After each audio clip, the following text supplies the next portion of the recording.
Hello, Thunder Wizards.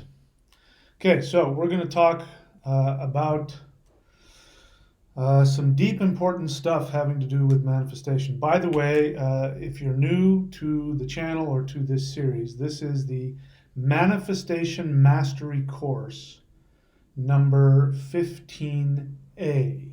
There's an A video and a B video for all of the Manifestation Mastery courses. So we're going to talk about the dark side and how the dark side, your dark side, or the dark side, you can externalize it as well. You can be talking about whether you want to talk about the trickster or Rahu or, however you want to see it, even if you see it as the devil, whatever it is you see as the dark side, whether it's in you or outside of you. We're going to be talking about how this can either make you massively successful or completely destroy you. And so, Manifestation Mastery Course 15A. Okay, so first let's talk about what the dark side is, all right?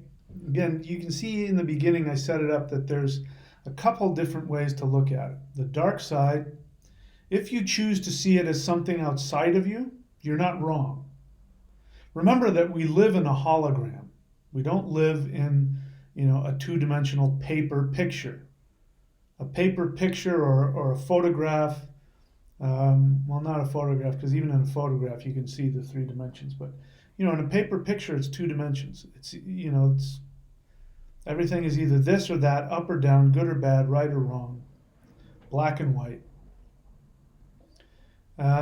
We don't live in that. We live in a hologram.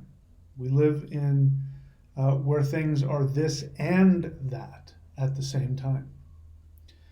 And so your dark side is your best friend and your worst enemy at the same time. So it all depends on how you interact with that. Even if you think there is a devil out there, if you want to think of the trickster gods like the coyote or Rahu or Loki, gods that are seen as the trickster. These entities, this force, is either your best friend or your worst enemy, and it is both. It is your best friend and your worst enemy. It wants to completely destroy your spirituality, and at the same time, it is the aspect that wants to go the deepest into your spirituality and bring you the greatest awareness and fulfillment. This is the power of the trickster, the dark side. And your success in this life will depend on how you interact with your dark side, the dark side. So let's go over some of the understandings. In the Abrahamic tradition, the biblical tradition, the dark side is seen as Satan or Lucifer or the devil. And this being changes over time. What religion tends to do is religion tends to put things in black and white, like the two-dimensional picture. It's either black and white. And so the lens through which you are told to see and interpret things, colors your ability to understand. But imagine if you picked up the Old Testament for the first time and you knew nothing about religion and nobody had schooled you on how to interpret what you were reading. And you started reading about these perfected beings, these totally innocent, perfected beings who are living in this paradise. And the being that created them said to them, listen, you can have anything you want in this garden, but don't eat from that tree. And then he somehow disappears. We don't know where he goes. He just disappears somewhere. And then this other being comes along. The serpent comes along. And so, by the way, we don't know that the fruit of the tree was an apple. We don't know that. That is something that came later. And actually that was borrowed from pre-Christian European paganism, that the apple was seen as having the nectar of immortality, and the gods ate the apples of immortality, and I believe that's where it came from, is that the fruit became the apple, the forbidden thing, because what is it that the serpent offers? He offers eternal life in the form of knowing everything. And if you eat of the fruit, then you will know everything, and you will be like God. You will be divine if you know everything. So we don't know why they weren't allowed. I mean, you think about it, it doesn't make, why aren't you allowed to do that? And why would this all powerful being give you that option just to test you? Doesn't really make any sense, does it? When you think about it.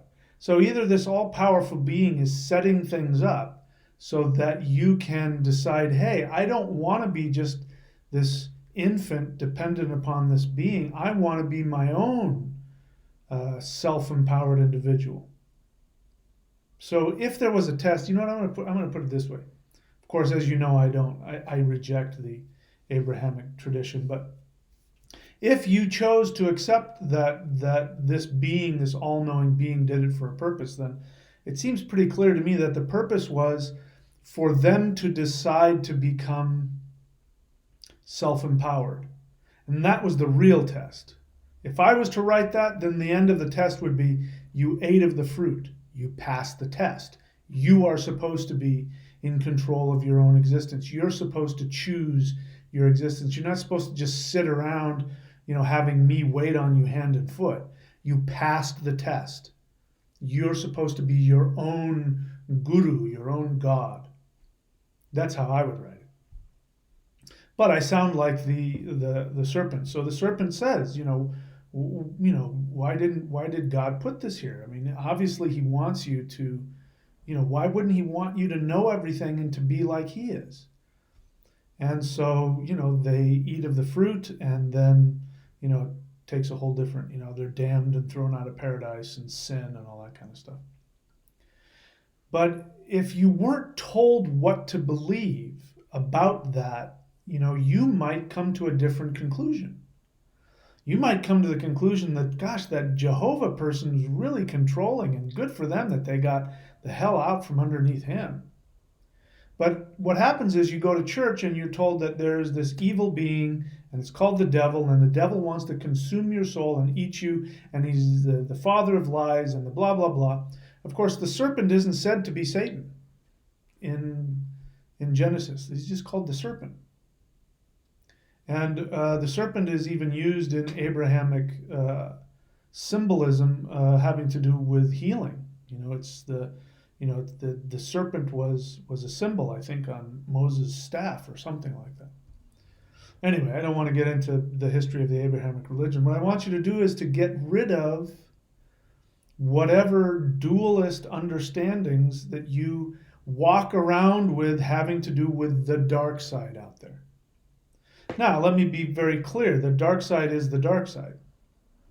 So the question is whether or not the dark side pushes you towards self-awareness and enlightenment, or whether it entraps you.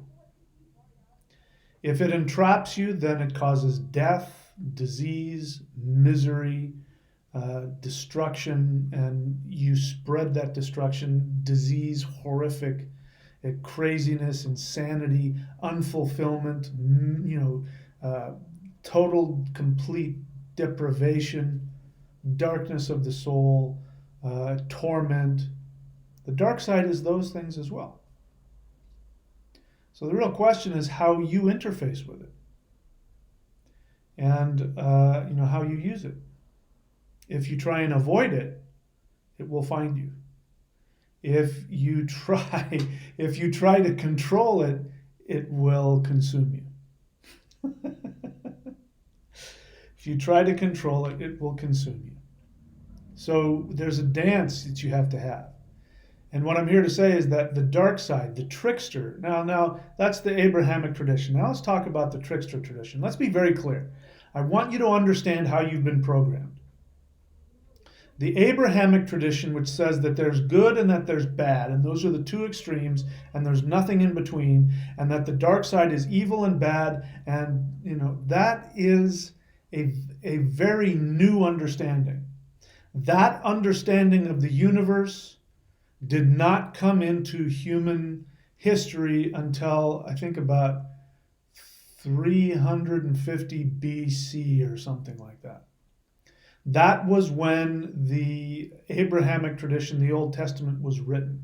And they wrote in there that. And then it evolved, again, in the beginning, the serpent wasn't the devil, it was just the serpent. And then later on, it becomes Satan, the accuser, the father of lies, and the destroyer of the world. That came later. As time went on and the Abrahamic tradition evolved into what it was, it turned into, that it's just the extreme evil. But in the beginning, it wasn't. So before 350 BC, there was no such belief. You had smatterings of it here and there, but across the world, there was no understanding that there was pure evil. There might have been negative entities, like trolls or demons or, these kinds of things, but there wasn't like a one all-powerful evil entity. So again, since let's do a little examination of the Abrahamic tradition. The Abrahamic tradition says that there is one God who is all-powerful and knows everything, and then there is this other being, this fallen angel called Lucifer, who they will say does not have all power. They will say he doesn't have all power. But the truth of the matter is that in the way that they talk about it in their belief, they see them as equal. They see God and the devil as equal, and that there's this, this war. If God is really all powerful, there is no war. So why is there this war? Regardless of what intellectually they might say, I know because I was one, so trust me. The truth is that on an emotional level, they believe that there is this duality, that there is good and that there is evil, and that they're fighting with each other all the time, and you have to choose a side. If you don't choose the side of good, then you will automatically be chosen by the evil side, which again makes evil more powerful than good, if you think about it. Because good forces you to make a choice, whereas evil says you don't have to choose. If you don't choose, we'll just take you. So it makes evil more powerful, if you think about it. But that's the emotional understanding that they have, even if they say something else. But understand that that belief about the universe is completely revolutionary. Before that was written into the Old Testament and later evolved into Christianity and Islam, before that belief evolved into that extreme dualistic understanding of the universe, everybody in the world had this understanding that there was that the universe was benefic, that the universe was your mother, that it loved you, and that it nourished you. But within this universe, there was trickster elements. There was a trickster, and the trickster was the representative of deep wisdom, because there's a wisdom that can only come through experience, and there's we talk about having street smarts. We talk about having learned through experience, which means that you make a bunch of mistakes and you learn the hard way, hard knocks. You put your hand on a hot stove and you burn your hand, you will never do it again. If I look really hard, I think I can still find a scar. That's really tiny now. I can't even find it. But when I was 5 years old, during the winter, remember when they used to have, they probably still do in some cities like New York or whatever, those wall radiators. I mean, they're so dangerous. And I remember I put my thumb on it somehow and burned the crap out of my thumb. But I never forgot that, and that scar was there on my thumb for decades. So even as I grew, I could tell how much I had grown because the scar used to cover my whole thumb here when I was 5 years old. But by the time I was 20, it was just this tiny little, my skin had grown. It's gone now. It's completely gone. I can't find it. Whenever I see those wall radiators, I stay the hell away from it, and I do not touch them. You don't see them anymore. But if I were, I would have healthy respect for that. That is what the trickster does. How the trickster does that is what's important. You need to understand that if we're talking about the trickster seducing you and deceiving you, it cannot do so if there isn't something within you that can be seduced. If you are pure without any, darkness within you, if you are pure and you don't have any greed or any malice or anything within you whatsoever, there is nothing for the trickster to seduce you with. Nothing. A con man, a confidence man. The reason why a con man is called a confidence man is because the way that they seduce you and deceive you is by first gaining your confidence. And how do they do that? They do that by appealing to your greed, your desire, your fear. If something sounds too good to be true, it usually is. Sometimes you score, but most of the time, if it sounds too good to be true, it usually is. This is, by the way, why I charge money. You should know that. And, let me take that back. Again, for those of you who are new, I have a channel with over 400, I don't even know how many videos there are, absolutely free videos. There are tens of free meditations, powerful meditations, qigong, exercises, mantra, hundreds, if not thousands of hours of free teaching. So I have all this free stuff. Please make use of it. But in terms of my services, I charge money for that. And for some of it, I charge, like nowadays to do an astrological reading, I charge a lot of money. And I do that because I want to actually give something to you. You would know I was a con man if I didn't charge you money for my service. If somebody doesn't charge for something, something's wrong. I'll tell you the difference between a teacher and a cult leader. A teacher has very clear boundaries, and a teacher doesn't care if you follow them or not. If a true teacher will look you in the face, and if you are complaining about how their teaching doesn't work for you, they will say, not a problem, there's a door. Feel free to leave whenever you want and find whoever will help you. I'm going to teach you what I know, and if you want to learn what I teach, here it is. But hey, I may not be for everybody. There's the door. Feel free. A cult leader will do the opposite. A cult leader will seem to ingratiate him or herself to you and do whatever it takes in order to get your devotion.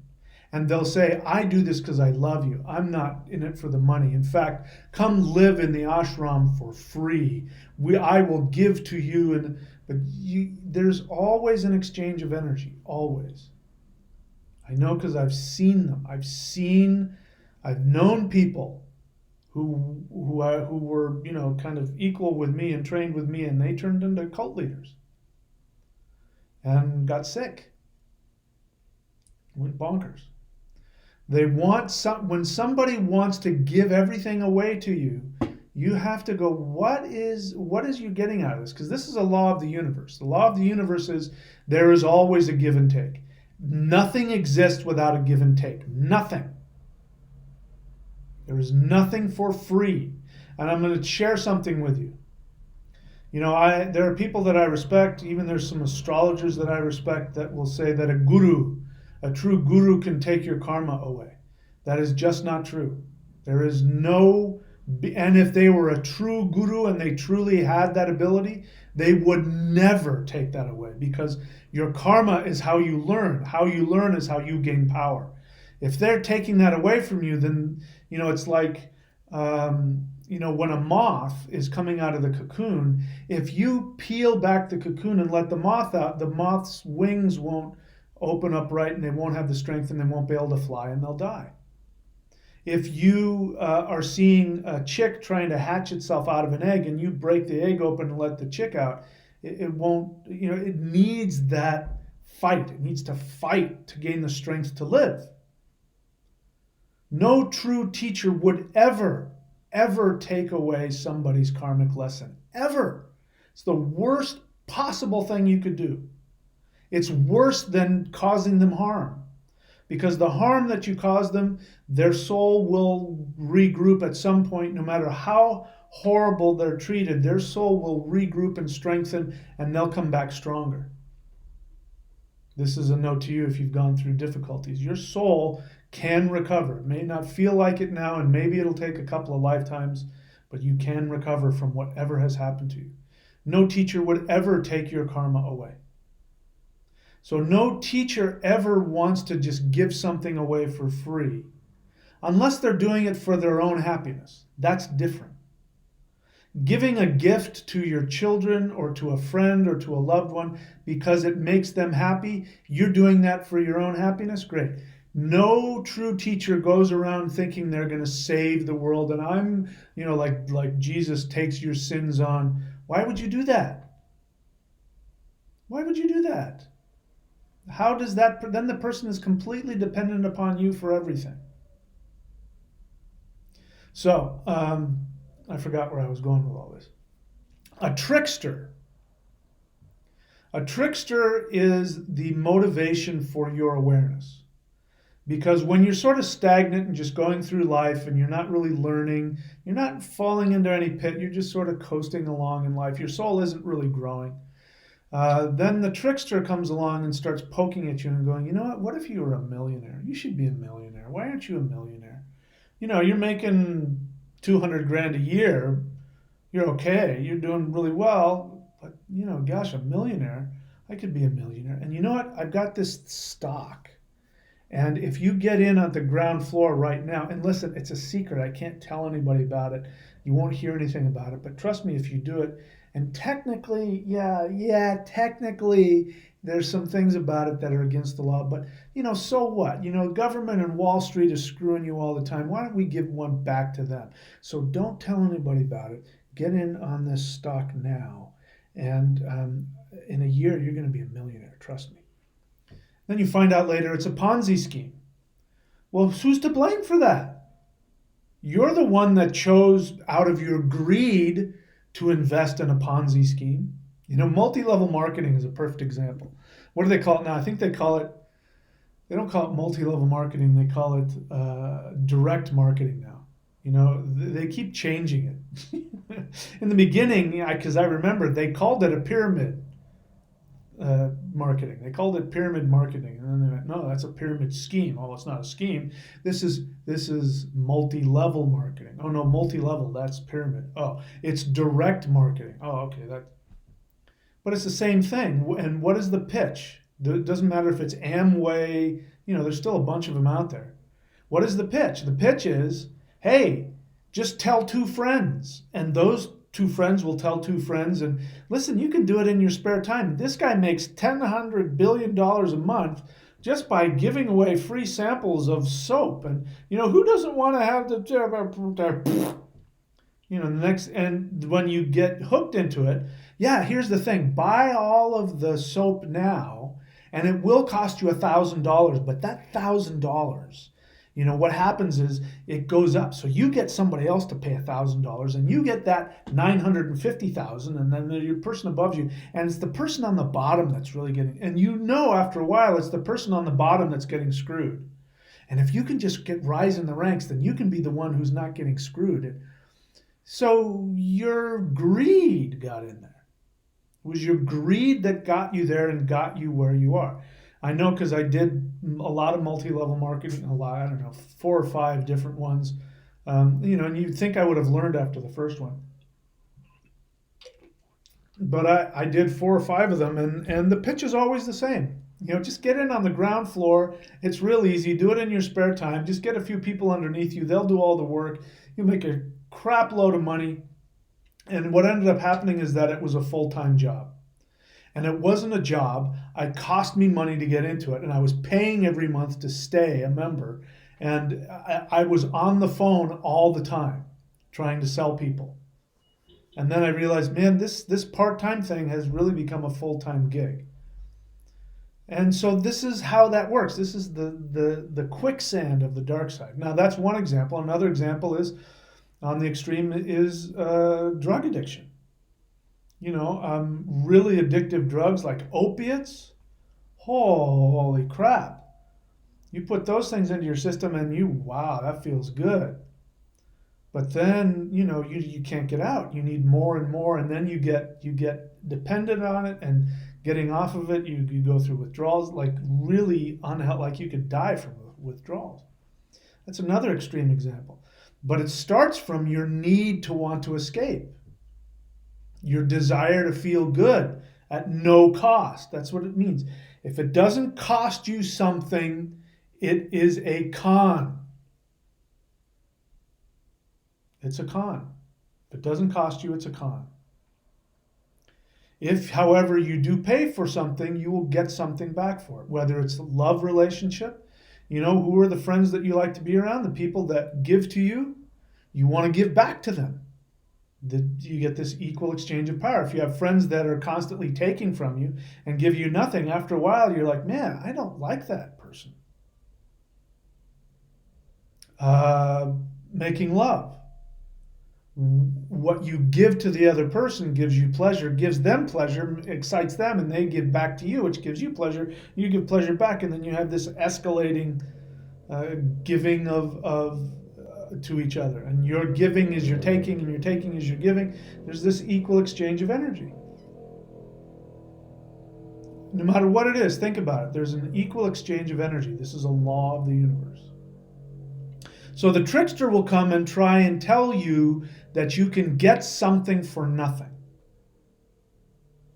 Gambling, great example. Go to, Vegas. You walk into Vegas, all the lights and the ding, ding, ding, ding, ding, ding, ding, and this machine pays out, and these slots, and they do. They set the slots that pay out at the front of the casino to pull you in, and you win, and then next thing you know, it's like, hey, this gambling thing works, and you go further, deeper in. Next thing you know, you're at the craps table or whatever the heck it is, the spinning thing, and $40,000 on red, and you've lost not only your money that you've won, but your kids' tuition, college tuition. There's no such thing as getting something for nothing. It doesn't exist. So this is understanding the dark side absolutely is essential to being successful. And what I'm going to share with you in the next video is that there's a very simple understanding. That if you can incorporate this very simple understanding, it may not be easy, it may be challenging. But if you can incorporate this simple understanding, then you can use your dark side or allow your dark side to show you how you can become successful. Because, at the risk of sounding, like a religious pitch myself, the dark side of life is absolutely necessary, because without it, there is no adventure here. If there's no risk, there's nothing for us to gain. People complain, and I understand it. I used to do it for most of my life too. People complain about how difficult life is, and why is there so much tragedy in the world? Why is there death? Why is there injustice? Why is there all these things? Because if these things weren't here, if these things weren't a potential reality, we wouldn't take it seriously and we wouldn't learn. You want everything to be wonderful all the time. Why can't life be wonderful all the time? Well, it's because the soul has that wonderful existence when it's out of the body. That's what it's like to be a soul. It's this amazing, I can tell you from personal experience, it is this amazing, beautiful, everything you've ever heard of. It's beyond orgasmic joy beyond your wildest dreams. But it gets kind of boring. There's no adventure there. There's nothing. You don't learn in that state. You learn in the state where there's something to lose. If there's a risk of losing something, that's when you learn and that's when you grow. And so, what I was going to say earlier is that human life is illusion. You are right. Those of you who want to say that this is a matrix and that you're being lied to, and that is true. Not in the way that you think, but it's true. This matrix that we live in, this web of weird that we live in, is an illusion that is built upon attachment. What causes attachment is desire. Ultimately, the lesson of human life is that it's all meaningless. There's just the truth of being. And that's what you come back to full circle at the end and you go, oh, I had everything this whole time. The stereotypical, you look through the book to find the answer, and at the end of the book is a mirror, and the answer is you. There's some truth to that. In fact, that is the truth. But we don't know that until we go through the maze, right? And we work through it and we figure it out. Oh, I had the answer the whole time. Austin Power had his mojo the whole time. He just didn't know it, right? That's very common. But the illusion is this is our desire. There's nothing wrong with desire. I believe that desire should be fulfilled and they should be chased after. But we need to understand that it's an illusion, ultimately, whatever your desire is. It's ultimately an illusion, but you have to play the game. Otherwise, there's no reason for being here. So desire attaches you to this Maya. But being attached is not the same as being trapped in the quicksand. That's different. Being attached to this illusion is the actor on stage. What we used to call the method actor. I was a method actor, meaning I would go and I would do all kinds of things and, whatever it was. If I played a homeless person, I would, go and be a homeless person for a couple of days and to know what that feels like so that I could come in and feel it and I wouldn't have to fake it. Somebody who really gets committed to the role and loses themselves in the role and, is able to... But there's a part of you in the back of your head that knows that this is play acting. So an interesting thing I learned as an actor is that the mind and the emotions and the nervous system cannot tell the difference between an imagined reality and the real thing. So if you spend time imagining something horrible happening to you, your body responds with stress as though it's actually happening. So actors do this. They put themselves into, actors are shamans. They just don't know it yet, most of them.